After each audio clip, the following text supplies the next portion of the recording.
The photograph was frayed at the edges, the image of my mom barely visible through the faded colors.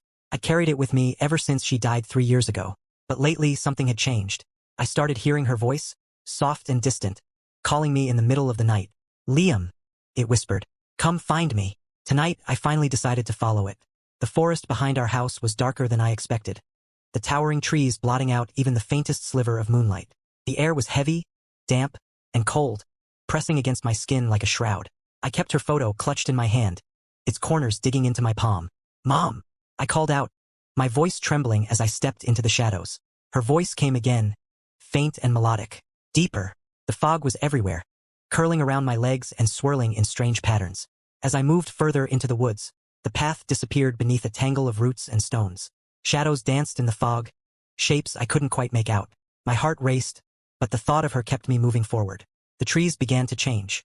Their bark twisted and knotted into grotesque faces, mouths wide open in silent screams. I wanted to turn back, I really did, but her voice grew louder, clearer, like she was just ahead. "Almost there, Liam." I stumbled into a clearing. In the middle stood a small, rotting house. Its windows were black voids, the door hanging open just enough to creak in the wind. My gut twisted, but I forced myself toward it. The floorboards groaned under my weight as I stepped inside. The air was freezing, the smell of mildew thick enough to choke on. The only thing in the room was a rocking chair in the corner, swaying back and forth even though the air was still. On the floor in front of it lay a cracked mirror, its jagged edges reflecting the faint light filtering in through the doorway. I crouched down, staring into the broken glass. "Mom!" I whispered. The fog outside shifted, and a shadow fell over me. My heart leapt as I turned around. She was there, standing in the doorway. Her face was pale, her eyes hollow, but she smiled just like I remembered. Tears blurred my vision. "You found me," she said, her voice soft and warm. She stretched out her hand.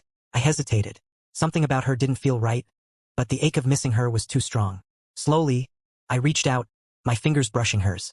The second we touched, her smile twisted into something horrifying. Her skin cracked like old porcelain, revealing blackness beneath. Her eyes filled with darkness, and her mouth opened, impossibly wide, as a guttural, inhuman sound tore through the silence. I tried to pull back, but it was too late. The fog surged around me, wrapping me in icy tendrils. Her face was inches from mine now, no longer my mother's, but something monstrous. My screams echoed in the empty house as the darkness swallowed me whole. Now the woods are silent again, the clearing empty. But sometimes, on still nights, if you stand at the edge of the forest, you can hear a voice calling out mine. Searching, lost, forever looking for someone who's no longer there.